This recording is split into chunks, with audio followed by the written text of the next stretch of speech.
Tanya balik anda dapat apa, dia pun dia tak tahu. Yang duduk lama pasal apa pun tak tahu. Nampak tak? Nah? Kadang-kadang macam cerita kita kan, saya semalam susah dapat duduk dalam raudah lama. Dia tanya balik, duduk lama pasal apa?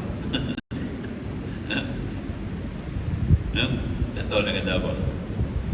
Dan dia kata bagus, iyalah bagus tu bagus apa? Nampak tak ya? Raudah ni satu inspirasi ilmu. Raudah ni artinya inspirasi ilmu. Faham ya? Sebab boleh keluar bahasa yang kata Nabi tadi, ma baina qabri wa minbari, di antara rumah aku, antara aku punya kubur dengan rumah mimbar aku ni raudatun min riyadil jannah, antara taman daripada taman-taman syurga. Taman-taman syurga, mana taman syurga tu banyak. Bukan yang tu yang taman syurga. Raudah aku ni, tempat aku mimbar dengan rumah aku ni, taman di antara taman-taman syurga. Banyak taman syurga tu. Itu maksudnya. Jadi kita kena faham ya.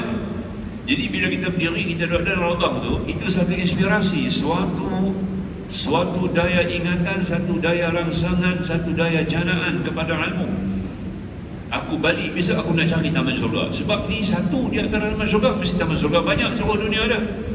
Termasuklah dalam masjid kita yang mulia ni. Dalam masjid kita tiap malam ada taman syurga. Tiap malam ada taman syurga, tuan-tuan, masjid kita. Ni tuan-tuan sekarang berada dalam taman syurga ni. Nampak lagi? Itulah raudah. Faham tak? Habis Nabi kata al-wudu, Nabi kata lagi, ya, iza marra bisyamsi, bila kamu berjalan, kamu jumpa taman syurga, ya, fadkhuluha, hendaklah kamu masuk. Sahabat tanya, ada lagi ke? Nabi kata, ya. Nampak tak?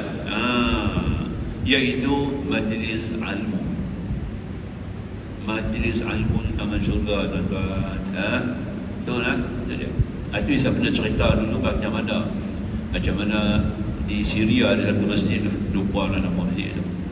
Imam yang ada sekarang ni adalah cicit kepada imam yang mula-mula tu. Imam yang mula-mula tu dia bukan imam, dia ni penggali kubur. Penggali kubur. Dekat masjid Syria tu ada kubur. Masjid itulah. Jafah, tak silap nama masjid tu. Masjid Al-Jami Al-Jafah nama masjid tu, tak silap saya lah. Ya. Dia ni duk gali kubur lah, gali kubur. Nampak ya?